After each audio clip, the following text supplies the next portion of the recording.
So again, good morning and good day. Welcome everyone to this BTR Regional Dialogue webinar series, experiences focused on experiences and lessons learned in reporting of GHG inventories. So you maybe know that this webinar series is part of the CBIT GSP dialogue on the BTRs that has been organized to support countries as they prepare their second BTRs. In earlier sessions, we focused on different topics, NDC tracking and reporting, adaptation topics like loss and damage, monitoring and evaluation. But today, our focus, we are shifting to one of the most critical issues of the transparency, the preparation and reporting of GHG inventories. So this is the right moment, I believe, to look closely at the bottlenecks countries faced in their first BTRs and to explore some practical ways to strengthen transparency in the future iterations, especially since we know that many Eurasian countries are already working and preparing their BTR2. So I see many familiar names here, but also some new ones. And for those just that I haven't met yet, my name is Slađana Bundalo, and I'm regional coordinator for the Eurasia Transparency Network, and I will be guiding you through today's session. As you can see at the screen, there is an agenda planned for today, and we are pleased to welcome today's speakers. First is my colleague, Freya Milford, project officer at UNEP CCC and CBIT GSP, who will present findings at the beginning of the webinar. She will present findings from the UNFCCC BTR1 synthesis report. Then we will have opportunity to hear a lead technical reviewer, Mr. Jepal, who is also our colleague from CBIT GSP, and he will share insights from the expert review findings and pathways for potential improvement in development and reporting of the GHG inventory reports. And of course, importantly, we welcome representatives of two countries, Kaka Midvani from Georgia and Ranka Radic from Bosnia and Herzegovina, who will share their country experiences and lessons in preparation and reporting GHG inventories in first BTRs. Of course, during the event, we will have a dedicated time for your questions and discussions. So also to note that the event will be recorded and made available on the CBIT GSP Climate Transparency platform, along with slides, presentations of my colleagues and representatives of the countries. Before we begin, I would like to invite you to turn on your cameras for a quick family photo of the event.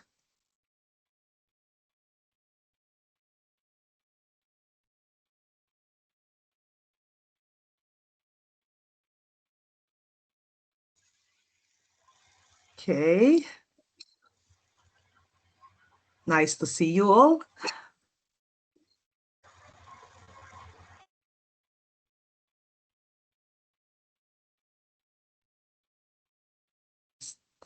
Shot. Thank you. The second one.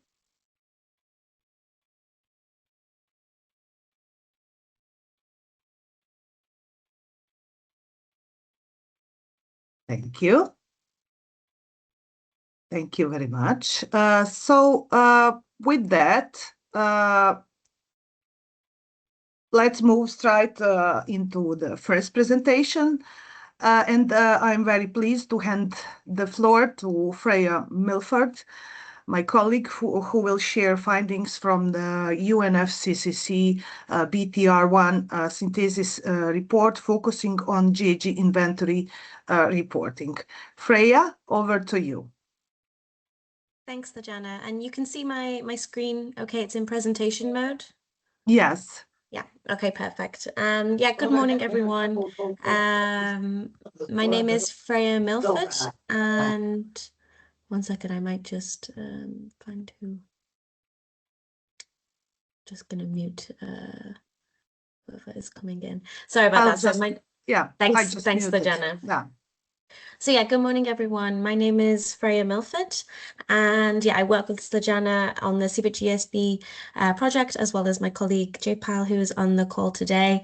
There's actually a lot of familiar names in the call today, so it's nice to see you all. And for those of you who have not met, it's lovely to meet you as well.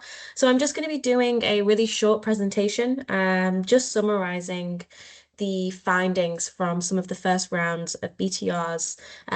This findings was presented in the UNFCCC synthesis report. So it's a little bit outdated in terms of this report was done last year, but I think it provides a really good summary of the trends that we were seeing in the submitted BTRs in that first round after the submission in 2024. So it's the synthesis report. They assessed obviously all the submissions as well as all the accompanying BTR information, so the CRTs, the CTFs, etc. Obviously, we're going to be focusing a little bit on the greenhouse gas inventory element. And in the slides, yeah, I'll just kind of go over some of the key trends very quickly, and then look at, I think what's mainly an important area here is some of the challenges and capacity constraints that were identified in the first BTRs that we've actually gone on to see reflected in BTRs that were submitted, continually throughout 2025 and 2026. So just to sort of provide a little bit of an overview. So I think from all the countries that submitted at least one component of the BTR, it was around 96% were providing the information on the greenhouse gas emissions and removal. So, obviously we know the greenhouse gas chapter is mandatory. So basically, all countries were providing the relevant information. So the National Inventory Report, National Inventory Document, and the CRTs. But with around 90% of countries who submitted their first BTR submitting their CTFs, the CRTs, sorry, for the greenhouse gas inventory tractor, and around 75% of countries actually submitted their inventory information as the separate national inventory document as well. So there was a very high turnout of countries who were developing that standalone inventory document. So there's just on the slide here, I've just included some of the overall findings of the, I guess, emission trends that were seen. So from 2005 to 2021, we were obviously seeing an increase of around 15% when excluding emissions from LULUCF from the submitted BTRs, with around a 12% increase when those emissions were included, with of course a lot of the emissions driven by economic growth in population, industrial activities increasing across countries, as well as transport, as well as growing energy demand, and finally as well also the expanded use of cooling technologies and F gases. So overall, from the BTRs that were submitted and then reviewed as a part of this synthesis, it was around 75% of global emissions were covered. When we're looking in the year 2020, about 75% of the world's emissions were covered in these submitted reports. So of course, 25% of emissions is still quite a lot, but it gives you a really good understanding on almost the vast, 3/4 of the world's current population profiles. And I think one thing that was actually quite interesting, especially in this analysis, is of course countries are requested to, and are mandated to report a consistent annual time series from 1990. Obviously, there are flexibility provisions in place as for developing countries, but actually there was quite a lot of inconsistent reporting across quite a lot of both developed and developing countries, as well as also that use of flexibility. So it meant that there were actually very few countries who were reporting on a full time series from 1919 onwards. And so actually, as a part of this synthesis report, the emission profiles were only able to be assessed from 2005 onwards, because that's when there's the more consistent time series to be able to understand and look at global emissions. So there is still a little bit of a gap, and that is also something that as we move through BTRs, BTR2, BTR3, future reporting cycles, what we're hoping to obviously gain is a little bit more insight into those emissions time series starting from 1990. And then just to quickly look a little bit at the sectoral profile. So obviously, again, just looking from 2005 onwards. So with the main years we're looking at is 2005, 2020 and 2021. As to be expected, obviously the largest emitting sector was the energy sector. And this was obviously also the sector that had the largest in gigatons per CO2 increase of emissions. So their overall emissions only increased by 12.3%. And you'll see some of the other sectors, they had emissions which increased, by a lot higher percentages. But because of obviously the size of the energy sector, they actually had in the actual tons of carbon, the largest increase from 2005 to 2021. So the IPPU and agriculture, they actually were pretty similar overall in the overall emissions kind of each year, and sort of took turns on being the second or the third largest emitter in 2005, 2020, 2021. But the IPPU sector actually had an increase of 50%, just over 50% from 2005 to 2021, whereas the agriculture sector increased by only just under 11%. And finally, the waste sector, they actually contributed the lowest amount of emissions globally each year across the time series, but they did have an increase of just under 20% from 2005 to 2021. So obviously, as we all know, emissions, we have been seeing, emissions increasing pretty consistently from 2005 to 2021. And yeah, I guess this is where now, as we are going through the future reporting cycles, on a global trend, this is where we want to be seeing from the sort of starting point of the time series, which obviously in this case was 2005, just because of the available data.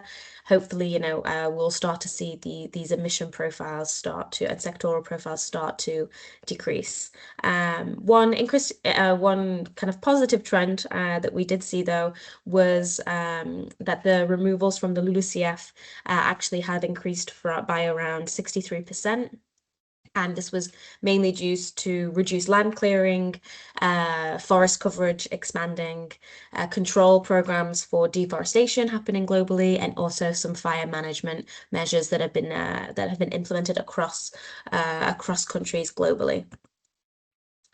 So I think obviously one of the key aspects of submitting the BTRs was the common reporting tables, which obviously all countries have to provide on the information for their greenhouse gas inventory. So, you're all very familiar with the CRTs, and obviously we know that these are important because they provide, this very much this common reporting structure for all countries, for, transparency, comparability, that robust emissions tracking.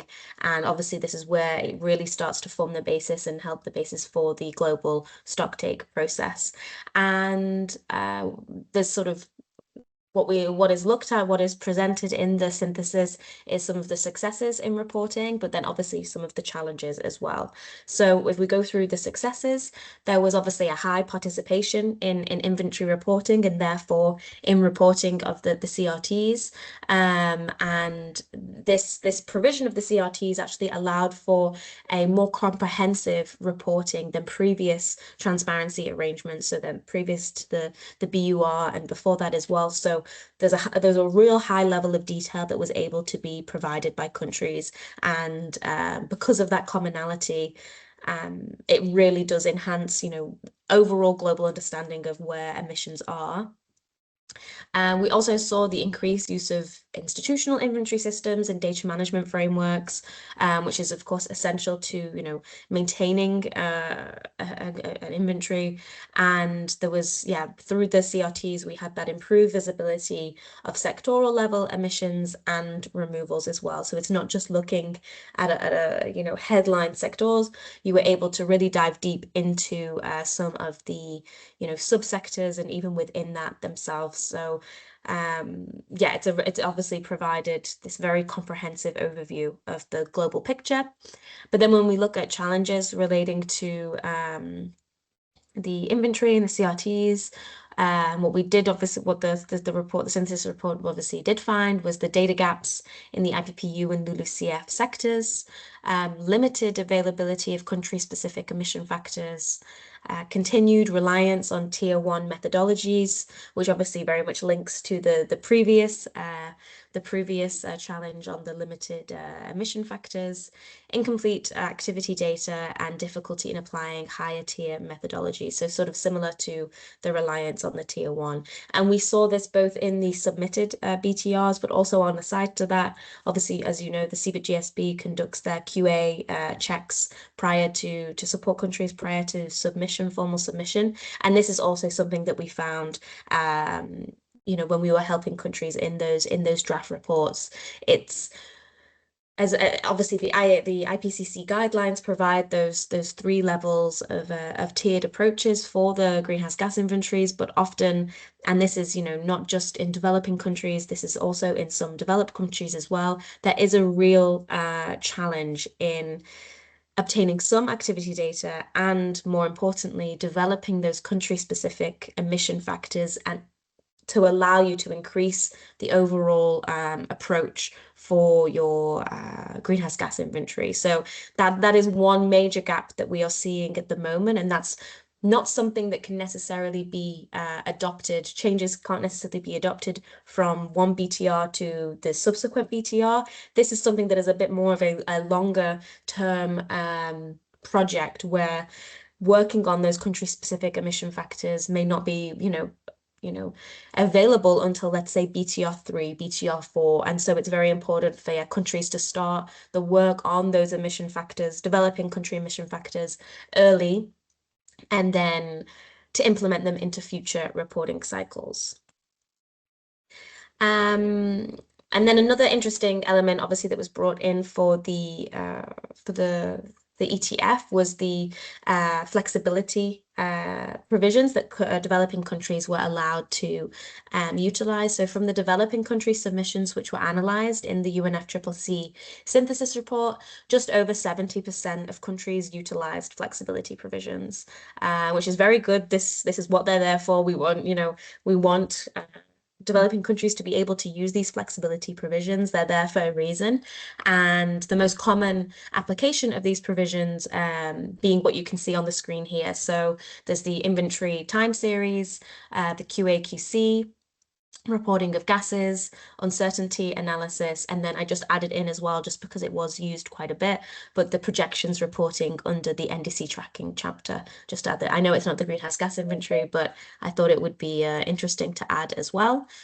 And obviously in reporting on when you use flexibility as well, there's also that element of talking about discussion of the capacity constraints. And what we can see here is that the main capacity constraints linked to the use of flexibility would be data availability and quality, institutional coordination, lack of technical expertise in-house, and human resources, and also financial resources as well. So these were all some of the main capacity constraints, and one of the main things that actually were highlighted by countries in the when looking from the results of the synthesis report was the need to really improve the inventory systems and reporting quality. That was one of the main, I think, areas that were highlighted across multiple BTRs. So then when we talk now about the key improvements that are needed, what the synthesis report does is it states that there's some actual inventory improvements that are required, but then there's also the institutional improvements as well. So when we're looking at the inventory improvements, it is that the improvements needed is that higher tier IPCC methodologies being used to obviously increase the overall accuracy of countries' BTRs, that development of country-specific emission factors, which obviously very much links to the utilization of the higher tier methodologies, providing better uncertainty assessments, improved QA/QC processes, and obviously linking into that as well is that enhanced data collection systems. So that's also, looking, these systems on how they interact with the private sector, the public sector, and the overall systems itself.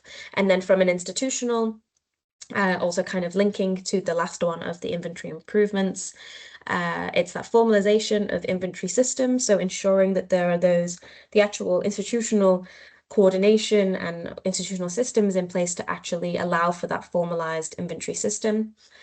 Stronger data sharing agreements between, public-private sectors, better archiving systems, and expanded technical training programs. And then looking ahead, obviously, even though there are some gaps, obviously, that have been identified as part of the UNFCCC synthesis report, I think the main outcome was that the first cycle of reporting, was actually very successful, and it showed that this common approach to reporting has really allowed for for more understanding on the current global picture of our climate, and also looking forward to taking a step out of just the greenhouse gas inventory, but also looking across those other chapters as well. It was a very successful first submission, and we're hoping in future submissions as well for inventories will just keep improving over time. But the overall key priorities from this UNF synthesis report was there's the following, which are shown on the screen here. So it is for improved completeness of the CRTs submissions, strengthening national inventory systems, expanding that use of higher tier methodologies, closing gaps in the sectors where right now it feels like the most gaps are, and this is almost always the IPPU and the LULUCF, but also there's elements of the energy and waste sectors as well. Continue to enhance the transparency and comparability across parties, and that's obviously in a few different ways, and that's it links actually to a lot of the other bullet points that were from these priorities. And then also to continue to build that capacity for future BTR reporting cycles, because this is a cyclic process. It isn't that the first BTR is supposed to be absolutely perfect and completely well done. There is, what we want to see is that a continual improvement over time. So that was just a brief run through. I'm not sure. I don't think there's time for questions on this, but I don't necessarily think that there's maybe questions needed. But of course, if you have any questions, let me know, and I can hand over back to Snejana and J-Pal. Thanks, everyone. Thank you very much, Freya.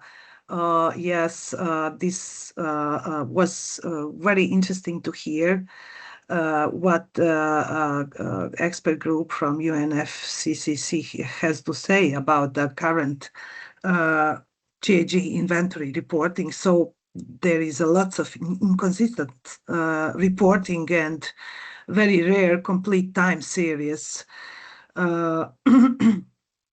LULUCF has increased, which is identified as a very positive development. But of course, data gaps are still the main issues in all sectors, but mostly in LULUCF sector. There are also methodological constraints. Most of the countries rely on tier 1 method, and they have difficulties in applying higher tiers. And also, you noted or many other needs for improvements in the next GHG inventory iterations and reporting in next cycles of the BTRs. So these are all challenges countries globally facing with. But when it comes to the GHG inventory, let's look a bit closer with my colleague Jaypal, who will focus on the Eurasian region and highlight issues from the TER reports where available or submissions by the Eurasian countries. So, Kaka, Jaypal, welcome you and over to you. I'm very eager to hear your side of the story focused on the Eurasia. Please, the floor is yours. Thank you, Slejana, my dear friend, and thank you so much for inviting me. It's a really pleasure to be speak here in front of many experts from the Eurasia, and I know when I can see also many familiar faces, and also good to see that me and Kaka are speaking together today. We also used to speak last week together in the CG workshop, so that's a coincidence. And I am very happy to be present here. What Slezana and Priya mentioned about the some greenhouse gas inventory. I think Priya covers the synthesis report of the Secretariat from at the global level.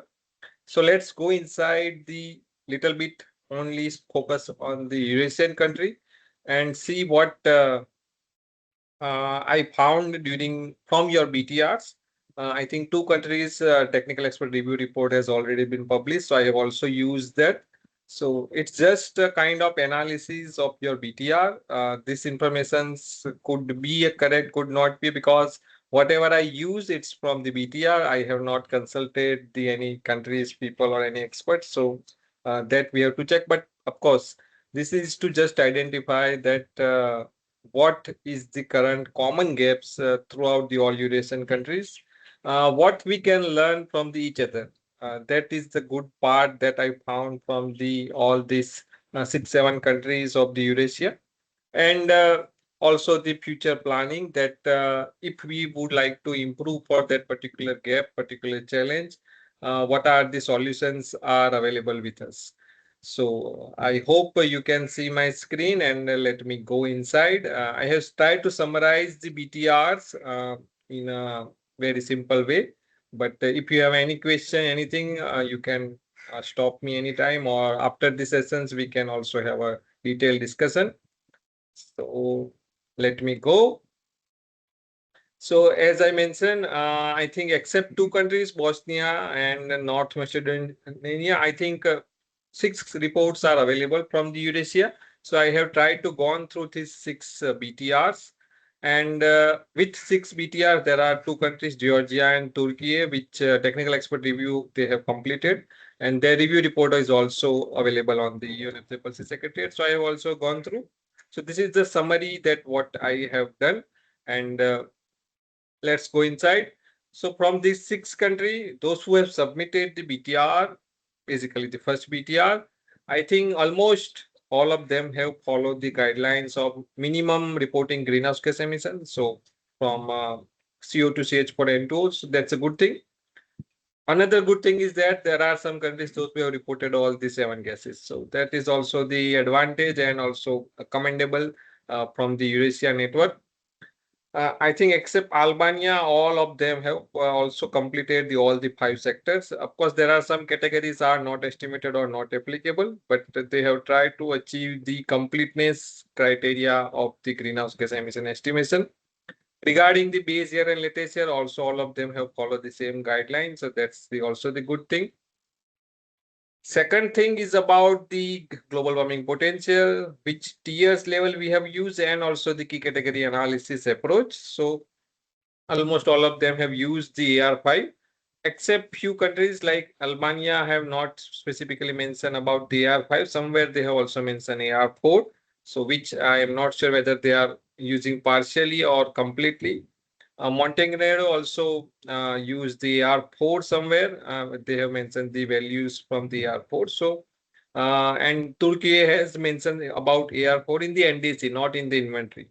So, this we have to remove, and we also all of us we have to understand. Also, outside the Eurasian, this is also the problem that everything, whatever numbers related to greenhouse gas emission inventory we are calculating, we have to use the fifth assessment value of the global warming potential. That is now it's the mandatory. There is no real flexibility here. Good thing about the tier level, many countries have used the tier 2, tier 3, so that we can also learn. I found Moldova's example is very good. They have used, and personally, I also experienced the Moldova's review team, so I am very well aware they are quite advanced in all this sectorial thing, but they have used the tier 3 also. And for the key category analysis, I think all of them have performed the level and trend assessment. The only change or only things that are missing is that some countries have performed the level assessment and assessment with LULUCF, without LULUCF. The requirement is to do both. And I found also Moldova has done the approach to level key category analysis, so is also the commendable. And some countries also took the flexibility. Instead of 95%, they have used the 85%. So that is okay. So I think these 3 things we can improve very in a very short time, considering the BTR2 also. About the uncertainty, QAQC plan and the recalculation. So I also found the uncertainty are almost similar in all the countries. Not any countries has a higher uncertainty, so which is quite good. But I have not gone in detail about how they have calculated the uncertainty. So that's the second thing. But from the number, whatever they have reported in the BTR, it looks good. And almost all of them have followed the approach one. About the QAQC plan, I think some countries have a very good QAQC, like Moldova. They are doing a very good independent quality assurance, and they have also mentioned the institution name and everything, who is doing what and what are their role and responsibility. Compared to all other countries, they have also some kind of QAQC plan, but some has only a, we can say, on paper, not implemented level. So the improvement is required that we have to do a proper quality assurance, proper quality control at each and every level. Like also Turkey, what is doing about the all sectoral level, we also have to do this at in our country, at especially the major sector like energy sector or the LULUCF sector. For the recalculation, I also found that all of the countries have done the recalculation except Serbia. And that's a good thing. You can do the recalculation. But for the first BTR, we have to understand that BTR is BTR. You can't compare the BTR with previous BURs or national communications or even the BR if you are a developed country. So BTR is the BTR. BTR only can compare with another BTR. So for the first BTR, I can say the calculation is not a major thing, but now we are submitting a second BTR. So you have to be very careful if you are changing the any small number, even a decimal points in any numbers, whatever you have submitted in the first BTR, that will be considered as a recalculation in the second BTR. And whenever you do the recalculation, we all have to follow the MPGs, the guidelines. We have to justify what we are doing, and we have to report properly in the CRT plus national inventory document. So from this, all these 6-7 BTRs, what I found the common gaps throughout all the countries, and what exactly the gap? What is the gap in terms of the TSNC principle? TSS is the kind of greenhouse gas inventory principle, the transparency, accuracy, comparability, all this in the IPCC guideline that we as a reviewer also follow whenever we do the review of any countries. And what we can learn from the for this gap from the our network also means from the Eurasian countries also. So first thing I found is the LULUCF sector, which is the most common weakest sector in all over the all these our Eurasian countries, and almost all of them have made some mistakes or like what Georgia and also the Turkey who has already faced the technical expert review. They also receive many questions, many IDs. The findings we call the number of IDs. So many IDs are also related to the LULUCF sector. So this is the biggest gap I can say in our Eurasia, and some countries are also doing good, like Moldova is doing good, but we have to learn this and we have to improve this forestry sector greenhouse gas emission estimation, maybe for BTR2 or maybe for future BTRs. So that is the kind of common challenge for all of us. Second is the very small but very important. There are many typos in the BTRs. Some numbers are not matching either with CRT, with NID, or either with executive summaries or with the total aggregated, disaggregated level. So this looks a very small problem and most of the countries are ignoring. That's okay. But this giving signs or indication that our quality control is not good. So this is basically our steps to improve the quality control. Whatever quality control steps we are doing, whoever doing the whatever roles, responsibilities they have, this requires improvement throughout all the countries. Another part is about the insignificance. The MPG para 32 says that whenever there is a very insignificant value, we have a common understanding and common practice. Whenever there is a very insignificant value, we try to ignore. Either we are not mentioning it in the BTR or neither we are saying anything about it because we know it's a very insignificant, so ignore them. But basically, the good practice is that at least if there is even insignificant value, we have to report, and some small line or small paragraph is considered a good practice to report in the BTR. Why? Because whatever is insignificant, it will not remain insignificant. Maybe in all the future BTRs, anytime it could be changed. Then we have to again remove it. But if you have not, and it also giving a wrong signal that this is a not estimated because of the data availability or something. Instead of that, it is insignificant. So what we have to do here is that we have to report the insignificant, even just a small line or small paragraph or even a documentation box, that these are the value which are very insignificant compared to the national total. And even if you are taking a flexibility, you can just mention. Similar to, I also would like to mention here that if you are taking any flexibility, you have to mention it in the BTR. Even if you are not taking a flexibility, it is also the good practice. It is okay if you are not mentioning, but it is a good that if you mention that we are not taking any flexibility provision for that particular paragraph or particular provision. Tier 1 in the energy sector is the most common thing, and in the tier 1 mostly the road transport. So this is also a common problem throughout the Eurasia, throughout all the BTRs, and some countries are moving towards developing a tier 2, tier 3 with the Copert model. Moldova and Montenegro already mentioned that. So this we have to learn, and as a key sector, key category in the energy sector, we all have to use the tier 2, tier 3 in future for the energy sector. Uncertainty analysis is not a complete one. What? Because there are some LULUCF categories I found missing in some countries. So always remember, whenever you do the key category analysis, whenever you do the uncertainty assessment for your total sectors category, you always have to do with and without LULUCF. That is also the mandatory. So that we can't miss. Another thing about the QAQC plan, half of the countries have reported very good about this, but half of the countries has not.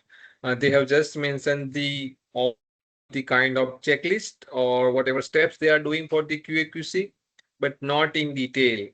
If you see the guidelines of the decision 5 CMA3 18 CMA1, they have mentioned specifically, they ask what is the QAQC for each subcategory level. So this is the detailing required. You can of course take the flexibility here, but if you are not taking a flexibility, then it is required to report the detailed QA/QC plan. Not only plan, the plan which is already active, which with the plan which you are improving the greenhouse gas emission inventory. That is the plan we can say the perfect plan, which is required to be reported under the BTR or NID. Key category analysis, as I mentioned, it's kind of incomplete in half of the countries where they have not considered the uh, all the categories or with or without LULUCF or even the trend assessment. Moldova is a good example here that they have gone even approach 2 means better approach compared to approach 1. So we can learn from them. App gases, this is also the biggest problem, not only for Eurasian country, but all over the world, for even a developed and developing countries. All these F gases have to cover. We can't just report 1 or 2 F gases. You know that F gases is the biggest family of gases. They have more than around 35-40 gases that are occurring in the country. If you have refrigerations, AC, air conditioner, everything. So this we have to completeness. This is a completeness issue regarding the F gases. Whatever F gases are occurring or existed in your country, we have to try to cover everything. And these gases have a higher GWP value, so they are more impactful in the country and in the atmosphere. Moldova, Georgia, Turkey has doing a good work. So we can take their example. We can learn from them how they are collecting the data for this particular gases.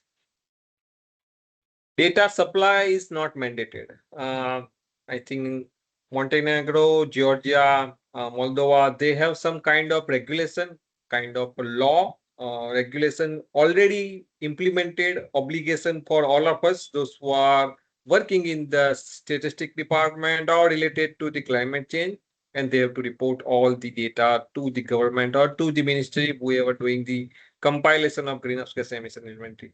This is the must thing.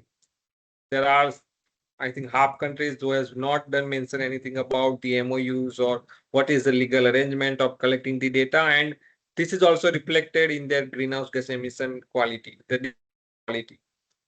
GWP, or we all have to use the AR5. You can't use the AR4 anywhere now. It's no more. AR4 it's no more. So we all have to use the AR5 as per the global warming potential value. The reference approach and sectoral approach. This, I think, also found very inconsistent throughout the all countries. The common standard rule is plus or minus 5% error is accepted. The good example here is again Moldova, which has their own rules of 2%, which is again a good compared to even IPCC. And the main thing is that you have to improve the energy sector data. Once you improve the energy sector data, and it's the biggest sector, you can reduce this reference sector approach difference. And this is also the one of the MPG paragraph where they mention that you report this difference. And if there is a difference higher compared to the standard value, why this numbers is higher? That you have to, that is your become improvement plan automatically for the future BTRs. Last two things, recalculation. Now you are need to be do a very detailed recalculation if you are changing any numbers of the previously submitted BTRs. And if you doing a recalculation, you can refer the Moldova's BTR, especially the table 8.1 to 8.7. This is what we require if you are doing the recalculation, not only at total level. We need this recalculation at total, net, sectorial, subsectorial level, which gives the idea that where exactly the change happens. This is also the part of the, I think, table 9 in the CRT. So table 9 or table 8 something. But if you are doing a recalculation, remember that you have to report that. Every reviewer would like to see what is the change compared to previously reported number. Also some templates that some countries are using, that is also a good thing, but you can also use the CBIT GSP template for the national inventory report. It's a completely blank template. You can just enter your value and pick up the some paragraphs, and you can use the template to prepare the national inventory document of your BTR. So these are the common gaps. And if I listed down all these gaps in a one table, and just trying to list out which country has done good. Some countries are doing a partially, some countries have addressed it completely, and some have not done. So this is just a summary of the all the gaps that I found during your review of your all the BTRs. This is a quick review. I have not done go in detail checking each cells of the CRTs and everything. So it's not like that. This is the complete list of the gaps. It could be a more gaps in your BTRs. So in summary, LULUCF is the weakest sector in almost all countries. Incomplete and inconsistent data, especially for the N2 and F gases. We have a QAQC, but not the perfect QAQC. So perfect implemented active QAQC is required. Common GWP value, higher tier for the key category. That's are the all common gaps. And key takeaways is that 6 countries have submitted the first BTR. Quality and completeness are varied throughout them. Georgia and Turkey reports are already published, and some of the other countries are already faced the technical expert review, but report has not been published because it is currently under the draft stage. And CBIT GSP always available. So let's go inside the see some good case study. So here I have tried to summarize what I found a good thing from the BTR. There are many good things, so it's not like these are the complete good things from the all the BTR, but just to learn from the other countries, your neighbor countries, that what they are doing, we can do this kind of thing also in our country to improve, and together region can become a good scenario, good success story for all the other region like for Asia or for Africa. One example from Serbia that they are doing the everything all category non-estimated. Even it is very insignificant. They mention that there is a what is the value and why they consider it insignificant. This is what we have to learn from them. From Moldova and Turkey, whatever recalculation they have done, that's what's a very perfect example. This is what we have to do whenever you are reporting a recalculation in detail, sector, subsector level. Also legal mandate. Moldova, Serbia, Turkey has mentioned this is the legal law in our country that all this data flow under this law obligation, and each data flow every quarter, half year, annually, biannually, whatever is that. But this is what required to be reported, and this is what legal mandate is. You can also implement in your country, which is not there. If you are in a current draft stage, you can refer this Moldova, Serbia, Turkey's law, and this is what required to prepare a sustainable BTR throughout all the years. We are not submitting a 3, 4, 5 BTRs. We are submitting the BTRs until we don't know what time. Independent QAQC. This is a good example from Moldova. They have specifically mentioned there are 4 people, 4 organizations, those who are doing independent quality assurance of everything. And this is what their data are quite good, very detailed at subsectorial level. Everything was reported, and all the errors are rectified because of this detailed independent quality assurance process. This is what we have to do in our countries also. For the tier 2, I found that Georgia has done very good thing in the enteric fermentation emission factor. This we can also learn, and maybe if their livestocks are also same to your country, this is also the good practice to learn from them, or maybe implement in our country also. If there is the livestock is the same criteria, same population, same species. Turkey has done the tier 3 for the coke production, iron and steel, and they have done a very good reporting also as per this law and the some monitoring of there under the some government rules. And this is what we can also do, and this is what we can also learn from how to use the higher tier for the some IPU categories, industry categories. Reference approach and sectoral approach, Georgia, Serbia, and even in the Moldova, they have done a very good work about to reduce the percentage difference between the reference and sectoral approach. This is what we can learn from them. Key category analysis at the detail level. To just identify key categories from overall countries' inventory is not a task that we are estimating or thinking of doing that in the BTR. Our task is to identify what exactly the disaggregation level key category. So you can understand that this is how I can improve, how I can reduce the greenhouse gas emission from them, how I can apply the tier 2, tier 3 for that key category. So that is also good practice to learn from Serbia and Moldova. And I think the last one is the full geographic coverage maintained despite the divided statistics system. So Moldova's rules is very good here in that we can also learn them how to implement them in our countries. Albania has done a sectoral chapter written through a not estimated. So this is also we can do in our countries to identify each category, each gases, each subsector gases.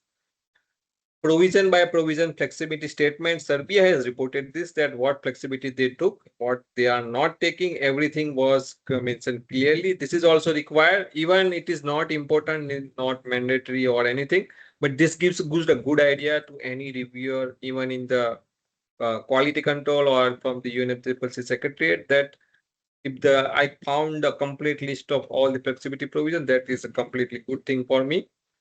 Completeness reporting at the gas level and carbon pool level. Montenegro and Turkey has done this very good, especially for this CRT.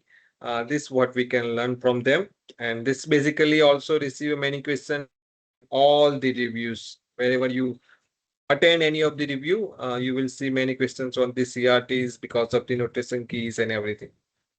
So in this, all these last three slides, I have tried to summarize which are the good practice already available from BTR. There are maybe many good practices that we can, you know better than me, but this is just a summary from the BTR.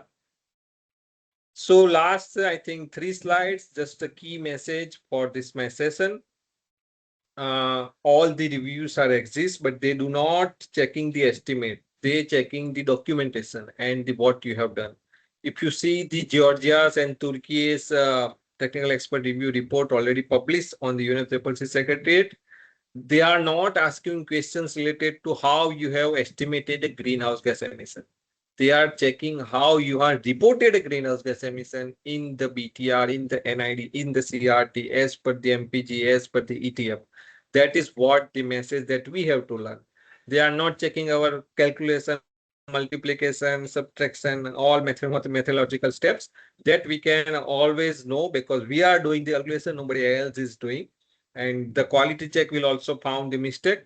But how you are representing, how you are, if you have any disease in your body, how you are saying symptoms to the doctor, that is the most important thing. So doctor can treat you better. Same way, how you are reporting everything in your BTR is the most important thing.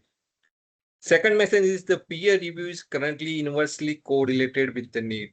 Some countries like Turkey, Georgia have already passed, but there are some countries there which may be face or already face as of now the technical expert review.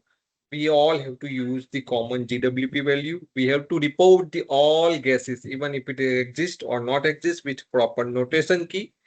And next is that there are the 3 gaps is common. First is LULUCF, which is very common. So we just need to report everything in LULUCF. And this is not require major task. All these gaps can be easily addressed in the next BTR. You just have to use the proper notation key for all the category. You have to report everything matches with the tables plus CRT plus NID plus BTR. So this all need to be maintained or uniform throughout this. It's not require any new activity data or new emission factor to implement this. And last is the insignificant. If there is a very insignificant value, also please include them in the BTR. So reviewer can also understand this is a insignificant with not estimated, not estimated with because of the data limitation. So this all the 3 gaps we can easily address in the next BTR. This will not take much time, and this is also not required to collect any activity data or emission factor or to develop any modeler for your sector or subsector. Fourth message is the energy sector. This is the biggest. All over the Eurasian countries have around 65 to 78% of the greenhouse gas emissions are coming from the energy sector, and yet we are still using the tier 1. So this is the biggest task, and under this energy sector, road transport is the common point for all of us. So we have to use the tier 3 or tier 2 in the road transport at least. I have personally seen the Moldova's example. They are now ready with the cohort model. So I think maybe you can take support from European countries or maybe some of your neighbor countries. But Copart is a very good example to go to tier 2, tier 3. It will take time, but once you are in the Copart, your all inventory, future inventory will comes in tier 2, tier 3 levels. So last slide, the highest leverage fixes before the BTR2 are the editorial and institutional, not any analytical thing. So we are now maybe in a 3-4 months, we will submit our second BTR, or maybe in a future months, whenever we submit the second BTR, there are a few things you can do very easily. Mandate the data supply from like Moldova, Serbia, and Turkey. We also have to apply this in our country. This will help you to get the data every time, every same unit, same format, same template. Also identify all the institution, also the data gaps, adopt the missing sublegal acts, establish, maintain institution capacity, and compile through a project cycle. Not a permanent team is not good. Means regularly the persons who are preparing it is a good example to a kind of a sustainable system, not a project style ad hoc based system, which is not good example. And this all fixes require no new model, emission factors, or activity data. They will deliver the kind of a biggest quality gain, or you can always also say that maybe a 10, 15, 20% improvement in the second BTR compared to first BTR if following the simple things. And this will also help to follow the TSSC principle, also the consistency across the our Eurasia network, and addressing this all in our second BTR, which will be a very good, and consider also the many good improvement compared to the first BTR, and which will also help you to receive a fewer question compare in a technical expert review of your second BTR compared to first BTR. So I think this is the summary of my analysis. Again, my analysis is not a very detailed. This is I have just tried to summarize from your all BTR NIDs and the numbers. Maybe I have missed something, so apologies for that. And if you have any question related to this presentation or any time, you of course refer to our climate transparency platform or my dear friends Lejana or even me and Priya anytime. Thank you so much, and back to Slejana. Thank you very much, Jaypal. It was really impressive to hear this overview of GHG inventories submitted across the Eurasia.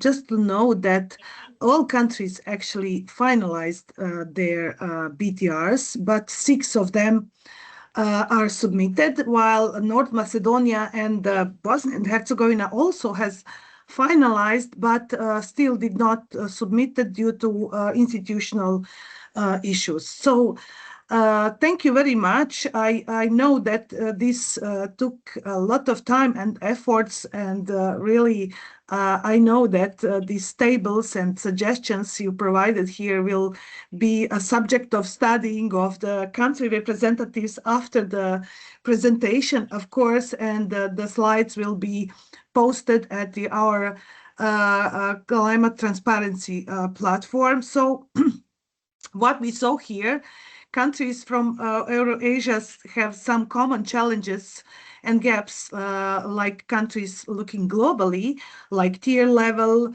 but in the Eurasia, all countries at certain extent used higher tier level. Also, most of the countries have QA and QC, but some of them are not implemented. Also, almost all countries did recalculations. As globally, LULUCF sector is the weakest sector. You noted the inconsistencies between tables and narrative. Tier 1, in despite to the fact that countries are using other or higher tiers, tier 1 remained dominant across the region.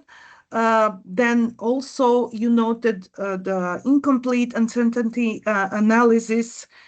Data collection is not mandated. That's reason why we most often hear from the countries that they struggle with the data collection, not just for the GHG inventory, but also for some other sections within the BTR. But what I really liked in your presentation is highlighting the good practice examples from the region and also practical advices for improvements, for possible improvements for the next BTR cycle. So once again, thank you very much. And as you said, we invite all country representatives if have any doubts, challenges, discussions about among within your national teams to ask us or to ask Jaipal. So we would gladly help you with all issues that you are facing with. But for now, I would like to open the floor for questions from the audience, from the participants. So if you have any questions now for Jaipal or for Freya, please raise your hand and unmute your microphone and ask your question. So far, I don't see any hands, but I believe that as I am really stunned with the information quantity that you have provided in this short period of time of the presentation. So I see Kaka has a question for you. Kaka, unmute your mic and please. Hello, Slojana. Really nice to Hello and see you. welcome. Yes. Jaipal, Thank that's you. great surprise. I see you here. Yes, a week ago we had a chance to work together with its CG workshop for Asia Pacific and Eastern European countries. Jaipal, I don't have a question. I'm really impressed with the presentation you shared because I was always looking for the best examples for the countries. I had a great cooperation with Chilean colleagues and I always tried to upgrade Georgia's GHG inventory based on their findings. And I now see the greatest opportunity to learn from the neighboring countries. So that's a marvelous presentation. I'd be happy to use your information that was shared. I also would like to emphasize I had a chance to talk with Hakan when we were together in a CG workshop. Turkey has also very, very interesting case in terms of the institutional arrangements for the GHG inventory. And it really, really works. As we see here, lots of good examples, lots of best practices are shared from the Turkey side.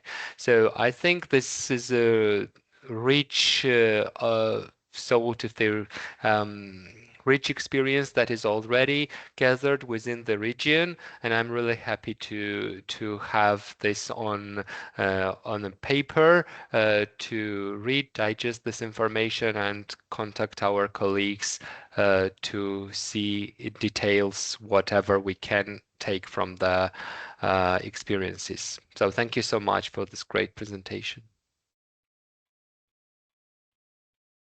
Thank you, Kaka, for this observation. I see the Marius raised a hand. Marius, over to you. Unmute your mic and you have the time for your question. Welcome, Marius. Thank you, Slojana, Nice and to thank see you, you. Jaipal. Nice to see you again. Indeed, very, very impressive presentation, Jaipal. Indeed, a lot of information has been provided, so it's very difficult to react on all issues because indeed your presentation is very comprehensive. However, I have noted some issues which probably will be of interest for all audience. First of all, from the presentation, we have learned that LULUCF sector, it's quite a weak sector in the GHG inventory for most countries in the region. And I agree with it. Moldova also have the same difficulties for many years, but we have invested a lot. Since 2016, we have invested a lot in this sector. We have developed a land use metrics, and we have moved from tier 1 to tier 2 and tier 3 for most of the sink categories in this sector. But I have noted one of notifications or one of the information you have provided. You have mentioned that in this sector we very often meet such a situation on from a sink, LULUCF is becoming a source of emissions. Moldova is overcoming through this process. And you have noted that since 1990 to 2022, we have plus 125%. So in 2022, LULUCF sector became a source.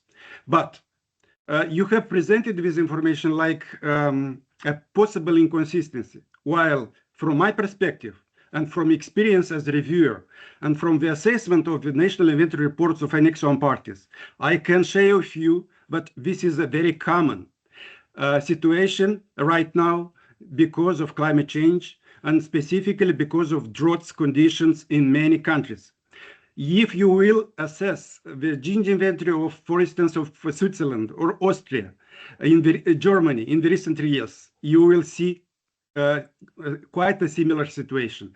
For instance, from -7 megatons to +2 megatons just in 1 year, So in Moldova, we are documenting such processes very carefully.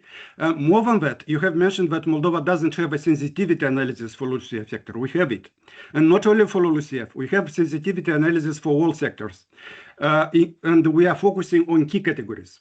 So in your presentation, if the presentation will be shared to us, we can share our comments to it, but still there are some inconsistencies. And another issue I would like to raise, it's also fluorinated gases, situation of fluorinated gases. It's the same situation like LULUCF. We will invest and try to improve the situation and the coverage.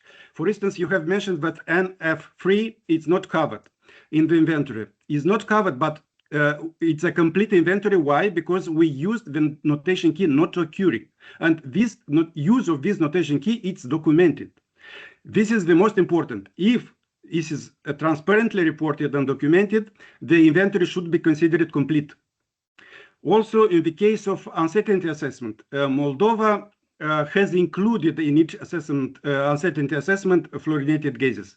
So this information can be found in Annex 2 of our national inventory report. So it's also a small inconsistency in the presentation. So we did it again. But I am very impressive, Jaipal. I am very, very impressive. Very good presentation. Thank you again for your analysis.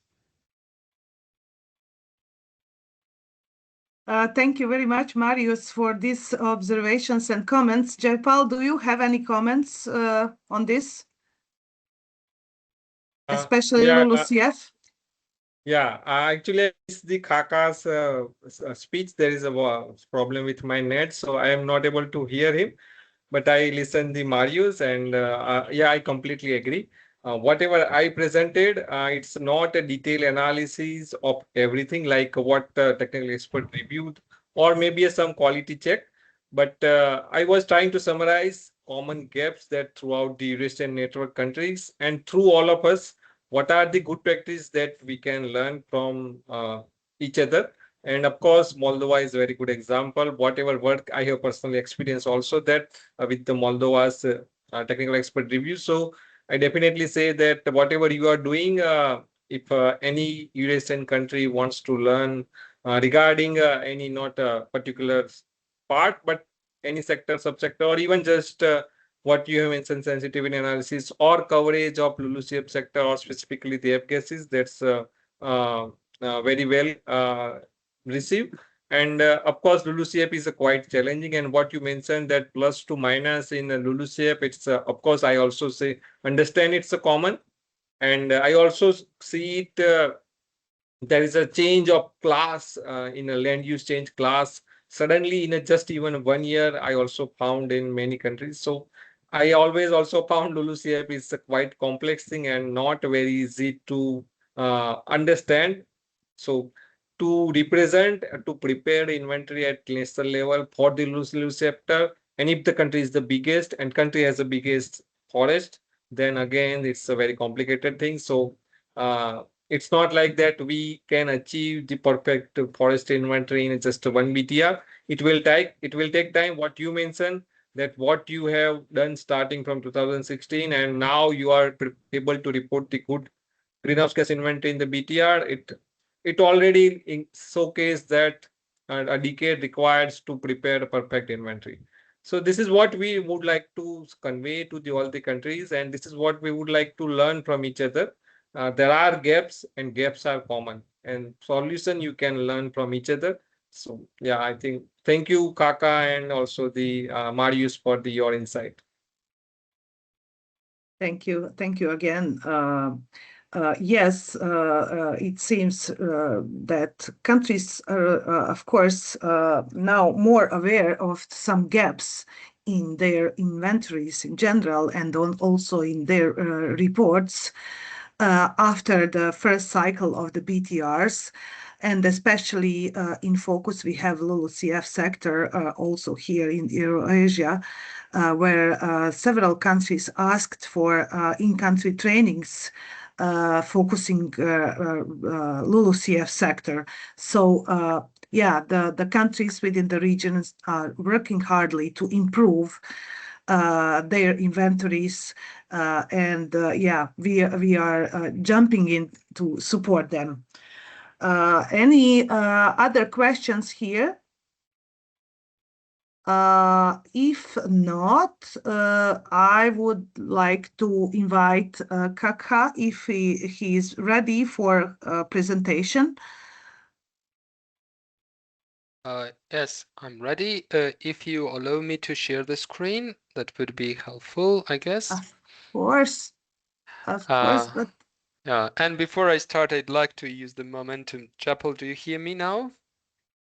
Yes, now I yes, can. yes, all is fine. Yeah. So you mentioned about Georgia the entering fermentation improvement, and personally, it really touched me. You get the point. So I was the manager of CBIT1 project. We made a risky decision to have this study, which never been done before in Georgia. And I see the results are reflected in your presentation. So thank you so much. I'm really happy that this money was worth to be spent. Okay, thank you so much for the inviting me. I hope the screen is visible. Yes.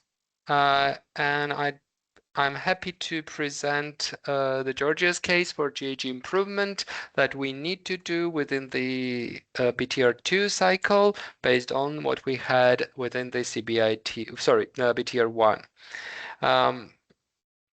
So the core elements for the GHG improvement plan that we have in Georgia, it relates to the 4 different angles. The first one is the cross-cutting elements. So the GHG improvement plan is the core part of the advancement in the GHG inventory. Within the cross-cutting elements, we consider 2 improvements that apply across the whole inventory system. This is, for instance, the recommendations related to the institutional arrangements to address them.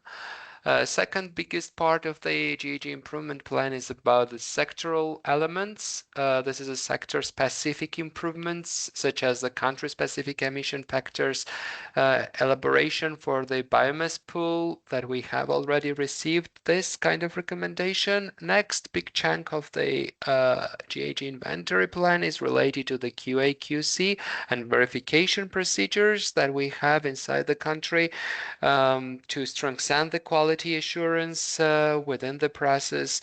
And for instance, this relates to the improvements like the fully improving the QA/QC plan for the country. And a fourth part of our GHG improvement plan is related to the archiving elements. As you have already observed in case of George's team, this is a growing team which requires some kind of handover work, and newcomers needs to have a better understanding of the process, to be involved in a process.